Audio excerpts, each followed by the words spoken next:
trân trọng, thế là người Việt Nam thì phải đứng lên đánh thực hiện pháp, cứu tổ quốc.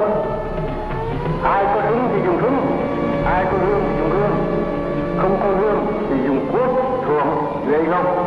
Ai cũng phải ra sức chống thực dân cứu nước.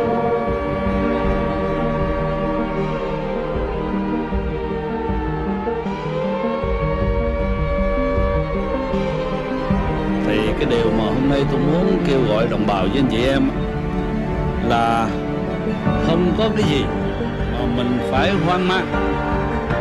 Trái lại mình phải chuẩn bị sẵn sàng, phải củng cố hàng ngũ, dân quân phải chặt chẽ, từ cái biện pháp quân sự lẫn cái biện pháp an ninh, lẫn cái biện pháp bình định lãnh thổ, những cái vấn đề làm cho ổn cố hậu phương, từ cái chuyện lớn về thực thi cái luật pháp đến cái vấn đề mà bề ngoài, cũng như là cái vấn đề cờ xí biểu ngữ sơn đồ này kia, thì thằng cộng sản nó làm được là mình phải làm được hơn nó, chứ không có thể nào mà mình để cho nó nên là thao túng cái miền Nam này được.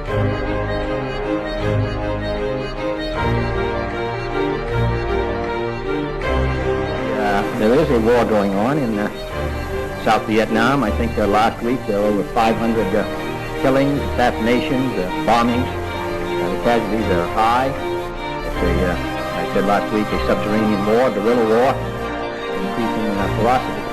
The United States, since the end of the Geneva Accord, setting up the South Vietnamese government as an independent government, has been assisting Vietnam economically to maintain its independence and viability, and also has sent training groups out there, which have been expanded in recent weeks as the attacks from the government and on the people of South Vietnam have increased.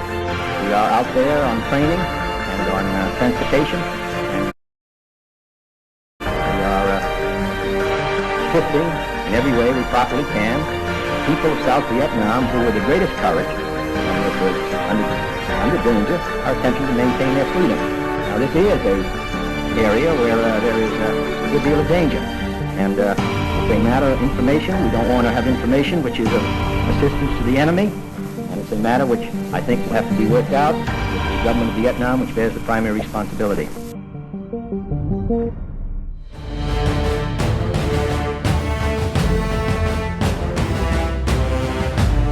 Don't let anybody make you think that God chose America as his divine messianic force to be a sort of policeman of the whole world.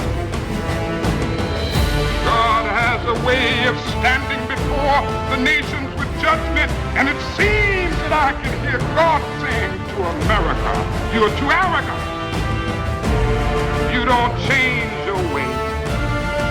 I will rise up and break the backbone of your power, and I'll place it in the hands of a nation that doesn't even know my name.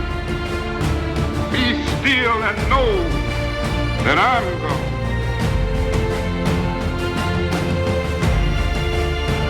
The time has come for America to hear the truth about this tragic war. I've chosen to preach about the war in Vietnam today because I agree with Dante that the hottest places in hell are reserved for those who in a period of moral crisis maintain their neutrality. There comes a time when silence is betrayal. Truth of these words is beyond doubt, but the mission to which they call us is the most difficult one. Even when pressed by the demands of inner truth, men do not easily assume the task of opposing their government's policy, especially in time of war. Nor does the human spirit move without great difficulty against all the apathy of conformist thought within one's own bosom. There has never been such a monumental descent during a war by the American people.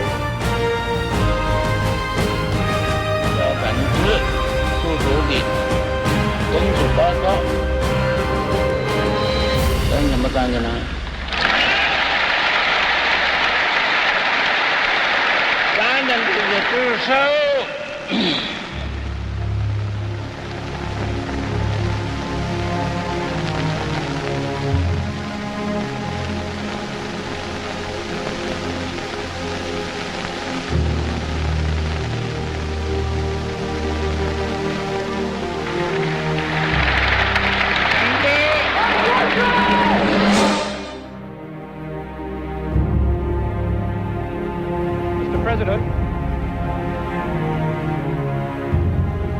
how long do you think it'll be before North Vietnam and South Vietnam are reunited?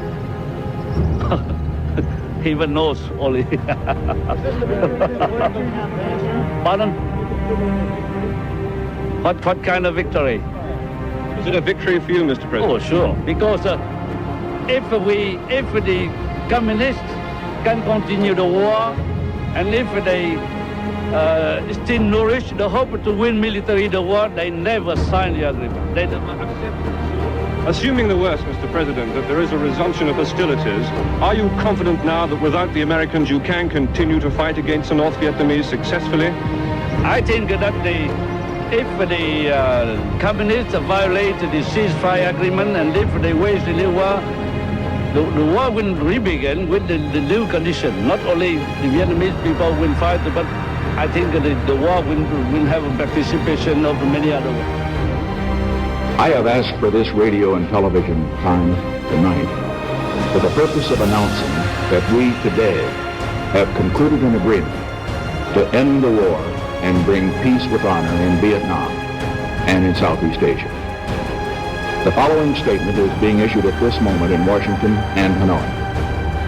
At 12:30 Paris time today, January 23, 1973, the agreement on ending the war and restoring peace in Vietnam was initialed by Dr. Henry Kissinger on behalf of the United States and Special Advisor Le Duc Tho on behalf of the Democratic Republic of Vietnam.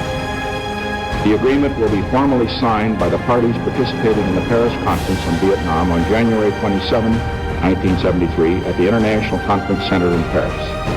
The ceasefire will take effect at 2400 Greenwich Mean Time, January 27, 1973.